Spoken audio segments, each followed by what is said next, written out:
Hi, good afternoon. Today I would like to talk about the first army that had crossed the Alps, and it was the army that had come from a region in North Africa called Carthage in the ancient times, and now it is a part of a country called Tunisia at the North African coast. Let me take you back to 218 BC.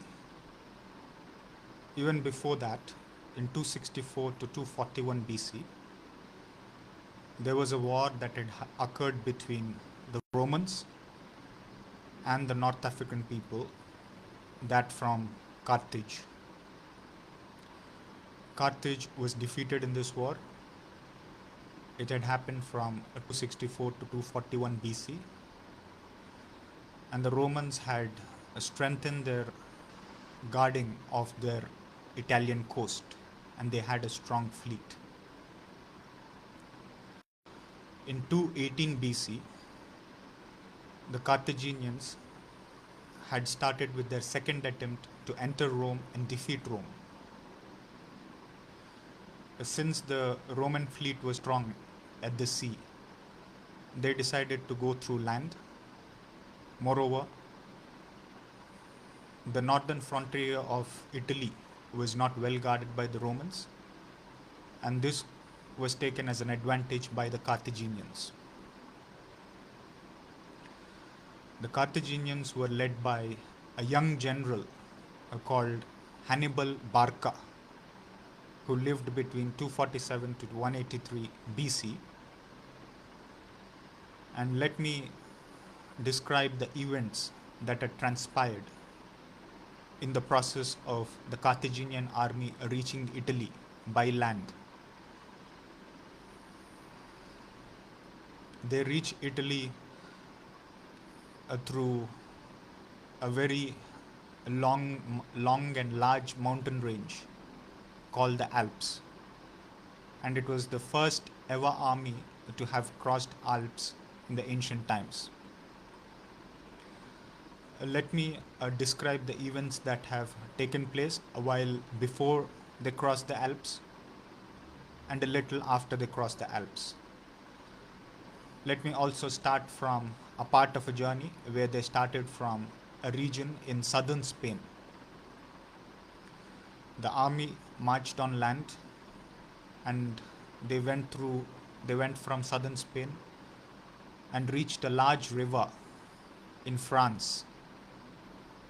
Presently, it is in between Switzerland and France, and the name of the river was Rhone River.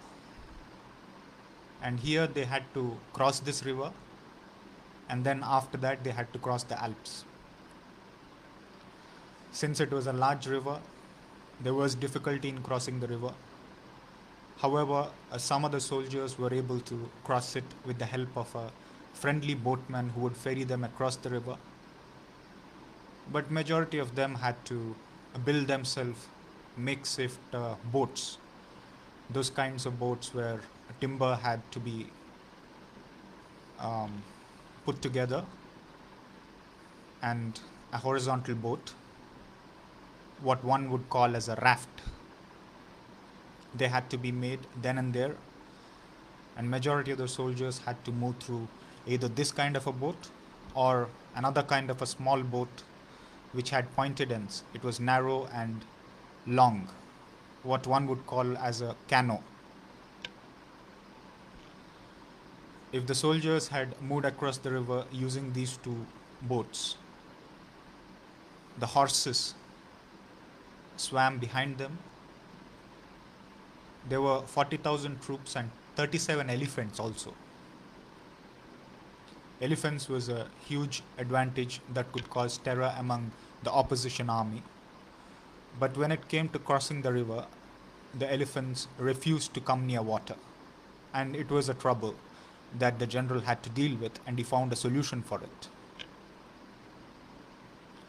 For this, he asked his engineers to bind together the timber or other materials and form a raft, and moor it near the bank of the river Rhine.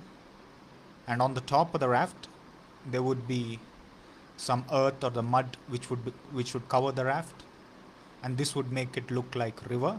At the same time, since it's moored at the bank of the river and on the river, there is a high possibility that the elephants might think that the raft is a land and they would get into it, and they did. It was successful to that extent. But once the rafts were on the move on the river Rhine, the elephants uh, had panicked.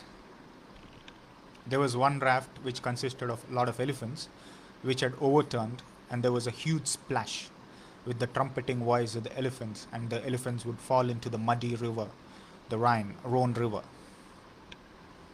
Nevertheless, the elephants would wade through, they would put themselves underwater and wade through the river and find a solution and reach the other end of the bank. Once the troops, the 40,000 troops and the 37 elephants had reached the other end of the river, Hannibal Barca had given his troops some rest. The next day they were to have an even bigger challenge, and that challenge was to cross the mountain, challenging, tough mountain range which had never been crossed by any army before, the Alps. Moreover, the season was autumn. Actually, the general had expected that he would reach Alps much before autumn, but a kind of a battle delayed the process. A kind of a battle in Spain had delayed the process, and they reached the foothills of the Alps in autumn. And it was a time which was foggy, and there was a lot of rain as well, and therefore the weather was not conducive for a march, but they had done the march nevertheless. They had to march around 400 kilometers uphill. They had to cross a mountain range, and the mountain was also really steep at some places. Over and above these difficulties, they were guided by local guides, and those local guides would lead them into a trap. Let me tell you what happened when it comes to the trap. There were these Roman allies called Gauls, and these Gauls had, once the Carthaginian army had reached. First of all, let me tell you that the Carthaginian army had already started the march uphill on the Alps, and at one occasion they were at a narrow valley, and one would call it a gorge. And when they were at this gorge, it was at this time that they were trapped.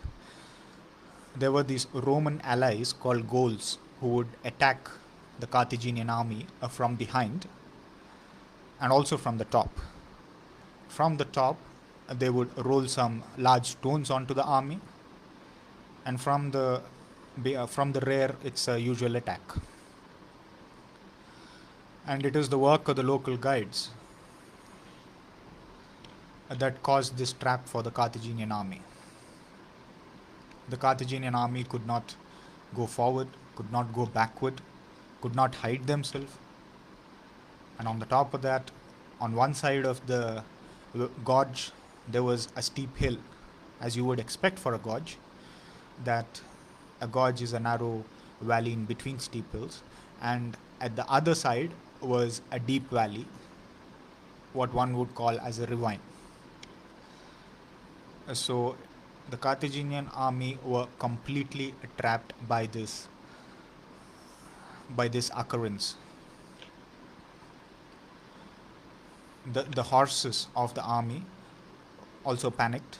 They were terrorized with the attack of the Gauls, the allies of Rome, and they would move back because of the terror they felt, and the horses behind them would also keep moving back, to the extent that some of the horses had to fall into the narrow valley and to a certain depth. So, nevertheless, it happened that the Carthaginian army were able to not only stave off the attack, but with their determination, they were able to cause the Gauls to withdraw from the site. And after 9 days of uphill march, they had finally found a pass in between two peaks of a mountain. And the autumn mist had cleared a little bit for a brief period of time. And between the two mountains, through the pass, one could see the Italian plains. Hannibal pointed towards those plains and told his soldiers, and that is Italy. We are just a battle or two away from becoming the masters of that land. And this greatly enthused the soldiers. But it had not reduced the troubles that they were facing. They had to descend downhill. The snow was really deep. That was a hindrance for the movement of the troops. Moreover, the animals, the horses and the animals, found it difficult to graze as well. The horses were thumping their foot. The elephants were thumping their foot with great intensity because of the hunger they faced. And on the top of that, there was a landslide that would cause a large boulder to block the path of the army. This was a great hindrance towards the Carthaginian army reaching the Italian plains. So what the army had done is they had brought some pieces of wood and put it on the rock, and they burned that wood. It caused the rock to burn for some time. The rock had become red hot, and after that time, after it had become red hot, they had poured some vinegar. Then the rock broke into 1,000 pieces. In this way, they cleared their path. They cleared the hindrance that was caused due to the large boulder of the landslide. Finally, after 2 weeks of crossing the Alps, they would reach the Italian plains. Majority of the soldiers of the general Hannibal Barca perished in the crossing. The elephants had also died, not while crossing, but of the chill of Italy, the winter of Italy, and there was only one elephant that was left out. And it was with the fewer soldiers and sitting on this one elephant, Hannibal Barca would face the Roman troops, and he would ultimately crush them to defeat in a battle called Battle of Cannae of 216 BC. But it didn't mean that Hannibal had completely conquered Rome. He still had to fight against the Romans for 15 years, and ultimately after that period he would go back to his North Africa, this time by sea and not by land.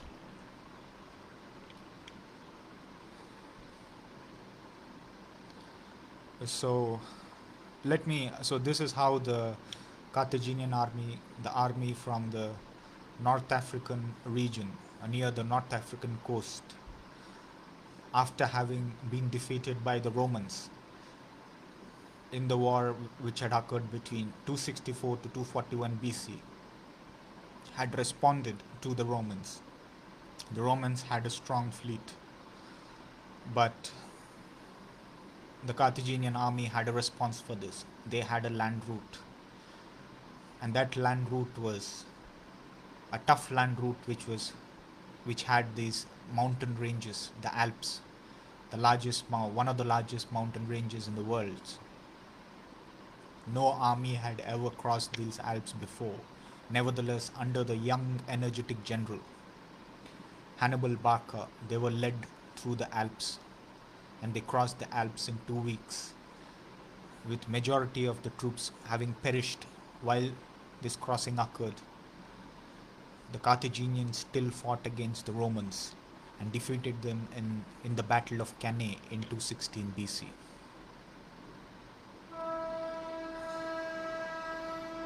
During this entire journey, which I have traced out, that part of the journey that I have talked about here, the Carthaginians started from southern Spain. They reached southern France. They reached the Alps. Alps actually passes through many countries.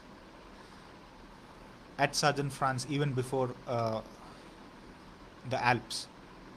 They had to cross a large river, which in present day is in between France and Switzerland, the Rhone River, and then they had to cross the Alps and reach Italy. Ultimately, Hannibal Barca, after around 15 years, he would come back to North Africa by sea. Hopefully, you found this event in the history of Carthage interesting. Thank you.